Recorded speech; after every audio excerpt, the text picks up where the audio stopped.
Hello students, आज इस video में हम class 6 book R S Agarwal chapter 12 parallel lines exercise 12 question 5 से स्टार्ट करेंगे। बच्चों, ये एक्सरसाइज 12 की सेकंड वीडियो है। अगर क्वेश्चन 1 से लेकर 4 तक की वीडियो देखना चाहते हैं तो ऊपर आई बटन में लिंक दिया गया, वहाँ से देख सकते हैं। बच्चों, इस चैनल पे हमने class 6 book R S Agarwal chapter 1 से लेकर चैप्टर 11 तक सभी एक्सरसाइज की वीडियो अपलोड कर दी है। अगर आप देखना चाहते हैं तो डिस्क्रिप्शन में लिंक दिया गया, वहाँ से देख सकते हैं।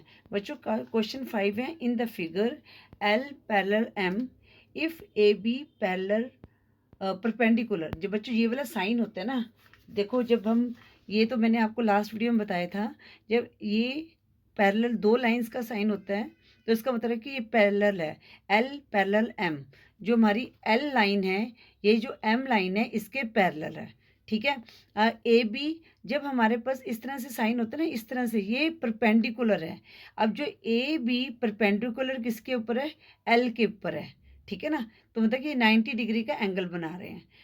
और सी डी परपेंडिकुलर एल, तो सी डी जो है वो भी परपेंडिकुलर है एल पे। और ए बी हमें दिया गया है 2.3 सेंटीमीटर। हमने फाइंड करना है सी डी को। ठीक है, सी डी कितना है? अब बच्चों देखो, ये हमारी क्या है, लाइंस जो है पैरेलल हैं। और जो पैरेलल लाइंस तभी होती हैं जब उनका जो डिस्टेंस है वो सेम होता है। ठीक है ना, तो इट मीन्स जो हमारे पास ए बी है वही हमारी जो है इक्वल होगी सी डी के। मतलब कि ए बी 2.3 सेंटीमीटर है तो सी डी भी हमारी 2.3 सेंटीमीटर होगी। तो इसको हमने लिखना कैसे है वो हम देख लेते हैं। क्वेश्चन 5, तो हम कह सकते हैं it is given L parallel M. ठीक है, A B perpendicular L and C D perpendicular L. ठीक है, ये हमने यहाँ पे लिख दिया कि जो ए बी है वो परपेंडिकुलर है एल और एल पे, और सी डी जो है परपेंडिकुलर है एल लाइन पे। ठीक है ना, अब हम यहाँ पे लिखते हैं the distance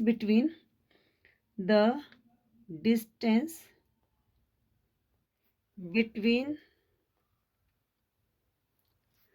to parallel lines are always same. Two parallel lines are always same. So हमारी ए बी दी है, A B is equal to C D equal to 2.3 centimetre. ठीक है बच्चों, इस तरह से हमने छोटी सी वर्डिंग बना के हमने लिख देना है। ठीक है, तो इस तरह से आप लिख सकते हैं। अगर ऑब्जेक्टिव रहें तो सीधे आपने लिख देना है जो ए बी है वही सी डी 2.3 सेंटीमीटर है। ठीक है, पैरेलल लाइंस तभी होती हैं जब उनके बीच में जो डिस्टेंस है वो सेम होता है। ठीक है, अब हम करते हैं क्वेश्चन 6। क्वेश्चन 6 क्या कह रहे हैं, in the figure do the segment A B and C D intersect, are they parallel, give reason for your answer. अब बच्चों देखो, इन द फिगर क्वेश्चन क्या पूछ रहा है, do the segment A B and C D intersect. अब बच्चों ये इंटरसेक्ट नहीं कर रही है तो हम यहाँ पर लिखेंगे in the figure, in the figure. ठीक है, line segment A B and C D do not intersect. ठीक है, जो हमने पूछा है, जो उन्होंने पूछा है वो हमने लिख दिया है। ये फर्स्ट क्वेश्चन का आंसर आ गया हमारे। अब हमारे पास है, क्या पूछा गया है, आर दे पैरेलल। अब ये पूछा कि दे आर पैरेलल। अब बच्चों ये पैरेलल नहीं है, क्यों? एक तो इनके बीच का जो डिस्टेंस है वो सेम नहीं है। ठीक है, वो सेम नहीं है क्योंकि इनके भी, और जब हम इसको प्रोड्यूस करेंगे सी से और ए से तो क्या होगा, ये आगे जाके इंटरसेक्ट हो जाएगी। ठीक है, तो ये हमारा रीज़न आ जाएगा। तो हम लिखेंगे आर दे पैरेलल, तो लिखेंगे यहाँ पर no they are not parallel, they are not parallel. ठीक है, क्यों? बिकॉज हम इसका रीज़न दे रहे हैं। क्या रीज़न है इसका? Because when we produce, when we produce line segment CD, line CD from C and AB from A, they will intersect each other. Intersect each other. ठीक है बच्चों, मैंने अपनी लैंग्वेज में लिख के बताया है कि हाँ भाई इसको हम सिंपल सी लैंग्वेज में लिख सकते हैं। ठीक है, कोई ज़्यादा हार्ड एंड हमने कोई मुश्किल लैंग्वेज नहीं यूज़ करनी है। अब यहाँ पर मैं एक बार दोबारा से बता देती हूँ कि मैंने क्या लिखा है यहाँ पर कि दे आर नॉट पैरेलल। एक मिनट, आपको नज़र नहीं आ रहा, ठीक है ना। दे आर नॉट पैरेलल क्यों कि जब हम इसको ये लाइन जो सी डी है व्हेन वे प्रोड्यूस करेंगे सी से, और हम ए बी फ्रॉम ए से प्रोड्यूस करेंगे तो क्या होगा, ये आगे इंटरसेक्ट हो, जैसे सी की मैंने ये बढ़ा दी आगे और ये मैंने ए की बढ़ा दी, तो ये यहाँ पर क्या करिए इंटरसेक्ट हो रही है। ठीक है ना, तो सो मतलब कि ये जो है पैरेलल लाइंस नहीं है। ठीक है, आई थिंक क्वेश्चन 6 भी आपको क्लियर हो गया होगा। अब हम करते हैं क्वेश्चन 7। क्वेश्चन 7 में क्या बोला गया है, using a set square and a ruler test whether L parallel M in each of the following case. अब बच्चों यहाँ पर क्या है, हमें दो फिगर दी गई है। अब हमने बताना है कि एल इनका सेम नाम है तो एल पैरेलल एम है या नहीं है। तो हमें क्या करना है, किसी आप सेट स्क्वायर की हेल्प ले सकते हैं या रूलर की हेल्प ले सकते हैं। अब जो जैसे सेट स्क्वायर है ये मैंने यहाँ पर रखा तो इसका डिस्टेंस कह रहा है 1.2 आ रहा है। एक मिनट, मैंने इसको ना इसको चाहे तो आप इससे भी कर सकते हैं वैसे तो, ये देखो, ठीक है ना, इससे भी कर सकते हैं या आप सेट स्क्वायर से भी कर सकते हैं, किसी से भी कर सकते हैं। सेट स्क्वायर में हमने क्या करना है, मैं इस तरह रख देती ताकि सपोर्ट के लिए। अब बच्चों देखो, जब हम इसको इस तरह से रख रहे हैं ना, सेट स्क्वायर यहाँ से लेके जाओ तो ये हमारे पास देखो सेम डिस्टेंस आ रहा है। ठीक, ये देखो जितना मर्जी देखो सेम जो लाइन है ना इसी पे आ रही है 1.123 है आई थिंक, है ना। तो सेम आ रहा है हमारा, नहीं 1.2 है।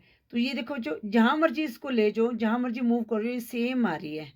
ठीक है ना, तो इट मीन्स जो इनके बीच में जो डिस्टेंस है वो क्या है, सेम है। ठीक है, तो इसका मतलब जो ये एल है, जो हमारी एल जो है पैरेलल एम है। तो इसको कैसे लिखेंगे, हम लिखेंगे in figure 1।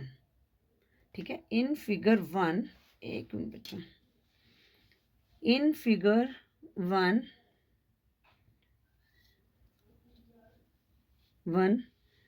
the distance between L and M lines are same, so L parallel M। ठीक है, बस इतना सा आपने लिखना है। ठीक है, अब हम फिगर 2 लिख लें। अब बच्चे देखो फिगर 2 देखोगे जब आप, अब ये मैंने रखे इसको, ये मैंने रखा,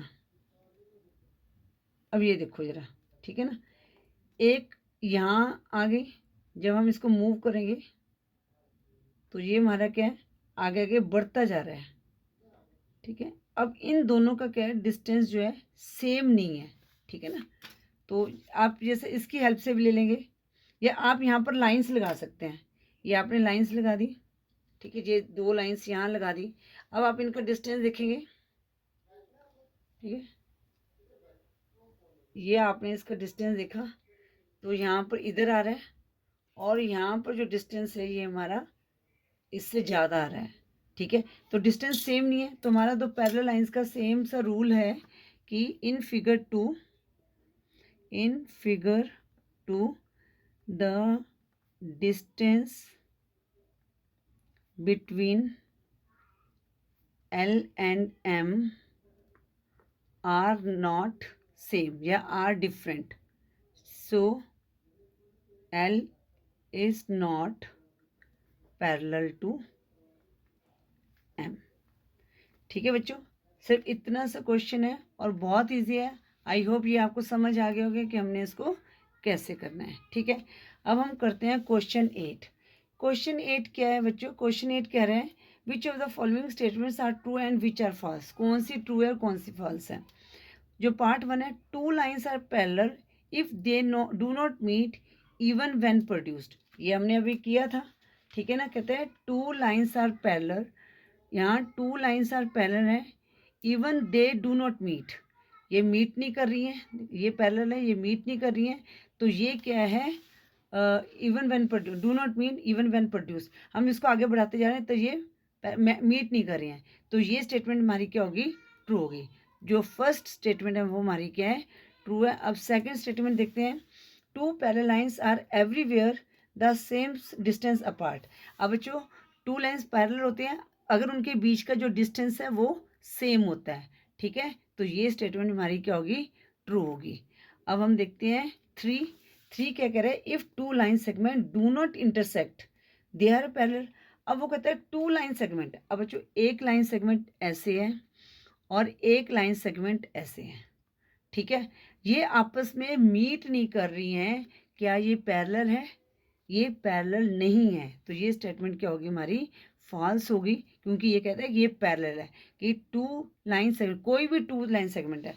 अब बच्चों देखो एक लाइन सेगमेंट इस तरह से है और एक लाइन सेगमेंट इस तरह से है, ठीक है ना। अब ये मीट नहीं कर रही हैं, बट ये क्या हमारी पैरेलल है, नहीं पैरेलल नहीं है ये, ठीक है। तो इनके एक तो बीच में डिस्टेंस सेम होना चाहिए, और जब इनको प्रोड्यूस करोगे तो ये क्या आपस में इंटरसेक्ट करेगी, तो ये हमारी स्टेटमेंट क्या होगी, फॉल्स होगी। अब हम करते हैं पार्ट 4।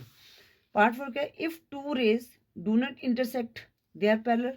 अब बच्चों रेज क्या होती है, यहाँ से स्टार्ट हुई, अब ये रेज है, अब हम इसको प्रोड्यूस करते रहेंगे, ठीक है, ये इस तरह से, तो ये देखो ये यहाँ से शुरू हुई, तो ये क्या आपस में पैरेलल है, नहीं है, क्यों, पैरेलल लाइन में डिस्टेंस सेम होना चाहिए, तो ये स्टेटमेंट हमारी क्या होगी, फॉल्स होगी। ठीक है बच्चों, आई होप ये पैरेलल लाइंस जो कॉन्सेप्ट है आपको क्लियर हो गया होगा। ठीक है बच्चों, अगर आपने पार्ट 1 वीडियो नहीं देखी है तो उसको देख लें, क्योंकि उसमें मैंने थोड़ी सी इंट्रोडक्शन दी है। अगर आपको वीडियो यूज़फुल लगे तो प्लीज़ वीडियो को लाइक करें, शेयर करें अपने फ्रेंड्स के साथ। चैनल पे न्यू हो तो चैनल को सब्सक्राइब करें। Thank you for watching. Next video में हम नया चैप्टर स्टार्ट करेंगे, चैप्टर 13। और बच्चों इस चैनल पे हमने चैप्टर 12 तक क्लास 6 की बुक आर एस अग्रवाल की सारी एक्सरसाइज की वीडियो अपलोड कर दी हैं।